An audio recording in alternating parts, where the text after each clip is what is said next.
Hello, Puget Sound community. This is Luke Poole from Career and Employment Services. Today, as part of our Ask a Logger series, we are joined by Sloan Strader, an English major from the class of 2018. Sloan earned her master's in Information Science, Museums, and Digital Cultures at the Pratt Institute, and has worked in several large museums as a fellow and an intern.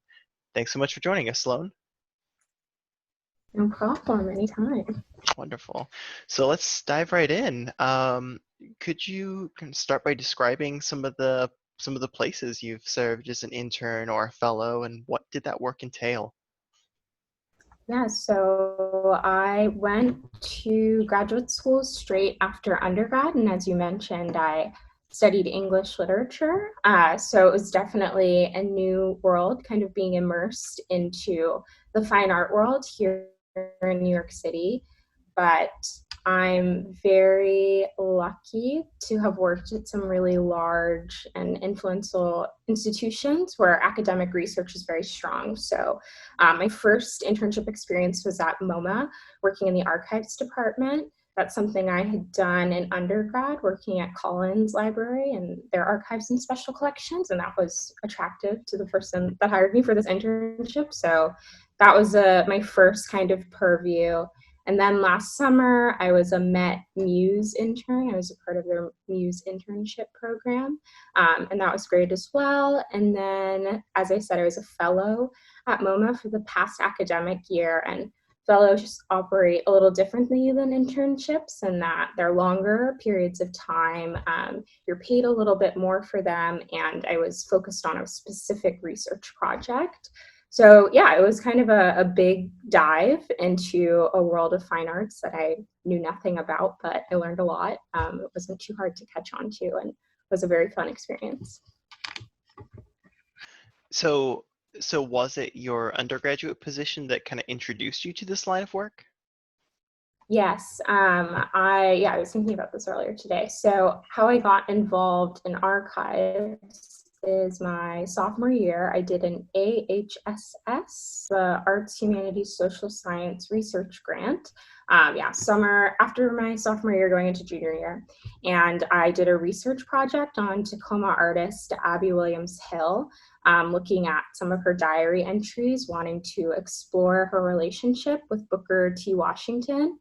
It felt odd that this white woman artist from Tacoma was like writing about Booker T. Washington and spending time with him. So I was given funding to go to the Tuskegee Institute and spend some time in their archives. And that opened my eyes to this world of information sciences and this passion and interest in information accessibility, especially in the lens of illuminating and elevating the voices of marginalized groups, which is something I've been able to do more so through technology in my more recent work. But I would say that that summer really kind of blossomed my interest in this field. That's wonderful. And you mentioned some of the research that you did at the graduate level. What was that? So it's kind of complicated. Yeah. I was a linked open data fellow, and linked open data is a way that you can organize information on the semantic web. So museums use databases to store information. Like you can learn about an artist like Kerry James Marshall. We can tell you where he lives, all of the paintings that he's made, the museums he's in, whatever. But museums have resources across the world, right? So what linked data says is, what if we took all these resources and put them together? And the way that you do that is how you structure data in a really technical sense. You can describe the data in this like niche technical way that kind of connects those building blocks together. And that way it doesn't matter if you're UPS's library or if you're the Met Museum's library, you can still make those resources visible and connected. That's a little bit of what I was doing with exhibition history in particular. I think that's the best like bird's eye view I can give without getting too into the weeds of the tech stuff. No, that's good, especially when it comes to that piece that you touched on about making it accessible to more people. Like, especially as especially as we're getting into art and creative pieces that we might not have learned about in the typical public school upbringing. It's even more important to make those readily available now. So, Exactly. And in archives in particular, even in my experience at Tuskegee, oftentimes you need like a letter from an archivist or someone from your institution to be able to visit an archive, right? So mhm. not always open to the public because those materials are delicate, that sort of thing. But if you put things online, if you have internet access, it lowers the barrier to entry as well. Thanks for diving into that with me there. Um, so, what what advice would you give to current students or recent grads that are looking to take their first step into this line of work? Oof, yeah. Pre-corona, I think I would have had a lot more fun things to say. I think so. As you mentioned, I think you mentioned this. I'm working for Morgan Stanley now as an intern, and thankfully, a lot of the work that I did in grad school was very tech heavy. At the time, I did not appreciate it because I don't like to code, but those skills are very transferable, right? I'm pretty good at organizing information. I have the technical skills to do that, and so museums need that, banks need that, pharmaceutical companies, everyone needs that. So I've been able to kind of shift gears. But in regards to breaking into the museum industry, I think post-COVID, museums are really struggling. A lot of people have been laid off. Like all the positions that I applied to before New York City went into quarantine went away. So I don't really know what the post-COVID world will look like for museums. But pre-COVID, one thing I will note, and this may be New York specific, but I think networking is so important.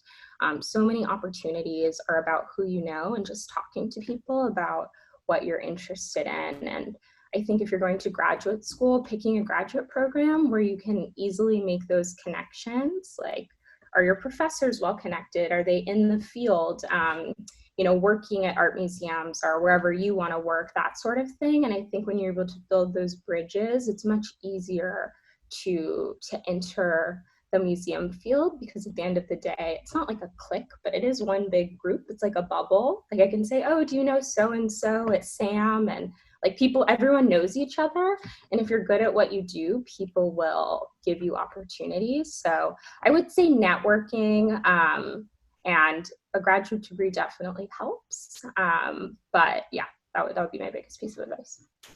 No, thank you, and I appreciate the caveat of advice pre and post COVID. And I find it interesting, like I find it interesting the connections you were able to make as you were deciding, right, how do I adapt? Yeah. How did you? What did that process look like? How you were exploring your transferable skills and where you could go?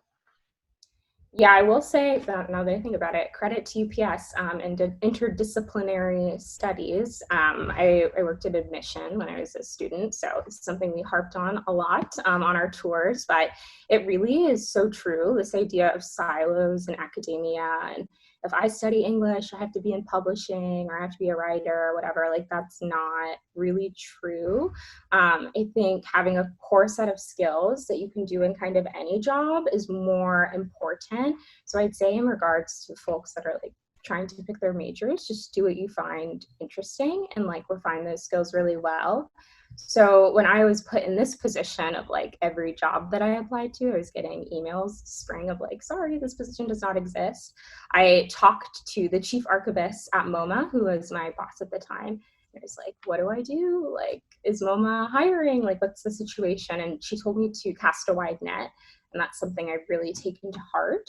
So I'm in my job search in a very practical way. I'm just looking for positions that their job descriptions fit the things that I can do. So Morgan Stanley was not like, I wasn't out looking for a finance job, but my team recruited at my information school. They sent an email to our listserv and asked what students can do XYZ. And I applied and thought I would never get the job. I took hours to write my cover letter. I still don't understand anything about finance. I'm really bad at math. Like, every day I go into work, I'm like, what does this mean? I definitely watched The Wolf of Wall Street before I started, did not help. But I think that adaptability and my willingness to try something out of my comfort zone and know, like, I know I can do these things in the job description and we'll see how the rest goes, I think is so key. Just be flexible and I just apply for everything. I think that is my best piece of advice. Even if you think you're underqualified, like, just apply. Like, it never hurts to apply. It is exhausting, but that's kind of where my head was at. And I got this position. It was a surprise, but I do really love it and I'm learning a lot. So Yeah. No, it definitely requires a measure of persistence to keep applying and put so many out there, especially, if you're spending hours just putting together one cover letter. So, so what you talked a little bit about the undergrad experience, but what's one thing you did isn't yeah, what's one thing you wish you did as an undergrad to prepare for life after graduation that you didn't do? gosh, this is a really silly answer, but well, I'll preface it with this. It was very neurotic in college. I did a little bit of everything. I was an SAA, I was vice president of my sorority, was marketing and promotions director for KUPS.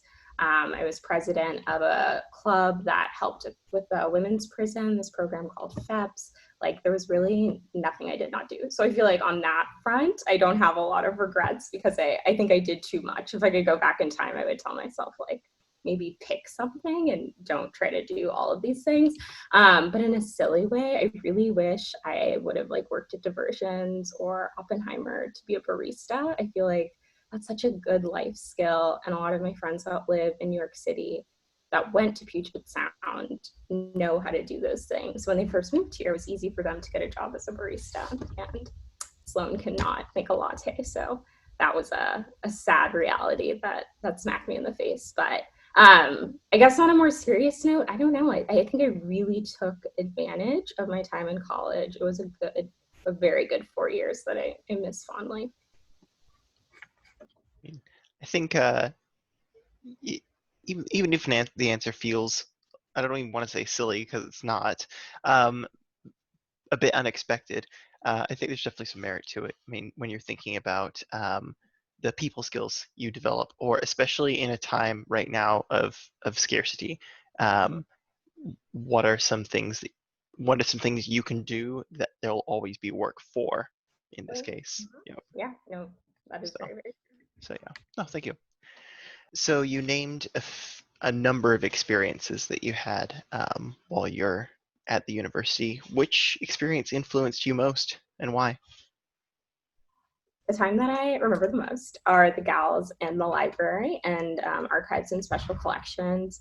Working with them really, like I said, opened my eyes to this professional world that I didn't know anything about. I thought being a librarian was just like being a children's librarian and like giving kids books and like sanitizing books, but that's not true.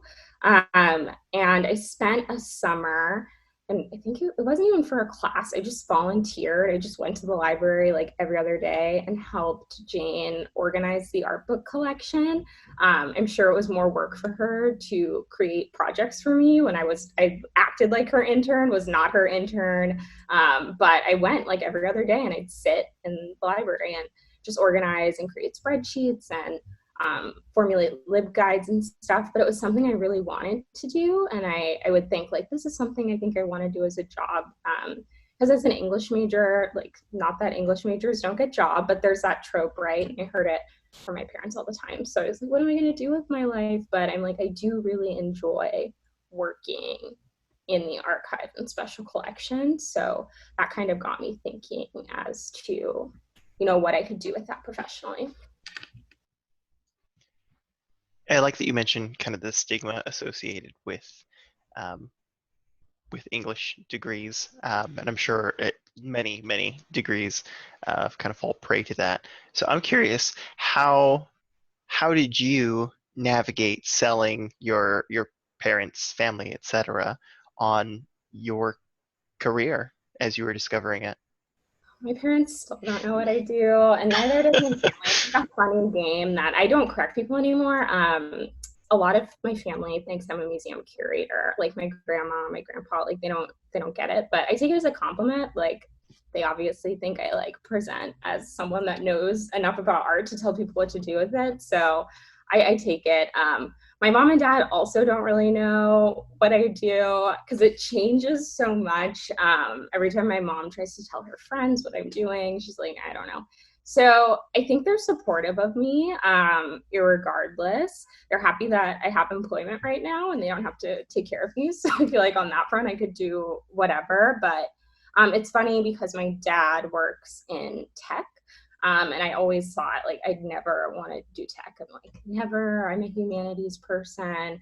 But the further along I got in my career, my dad also works for like financial technology. So he works for a bank as well. And we do very similar things. So it's kind of funny. And now I can like call and ask for like specific advice about how to do something.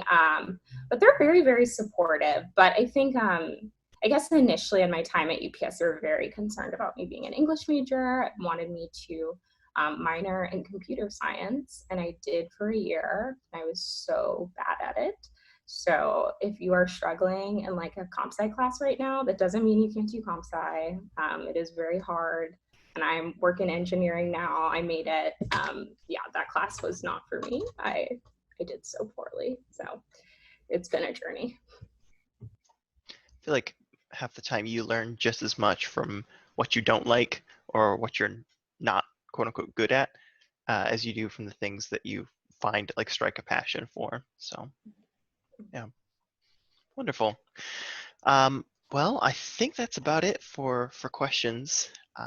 So I'll just wrap up and say, thanks everyone for watching this Ask a Logger interview with Sloan Strader. If something in this interview sparked a career interest for you, come chat with us.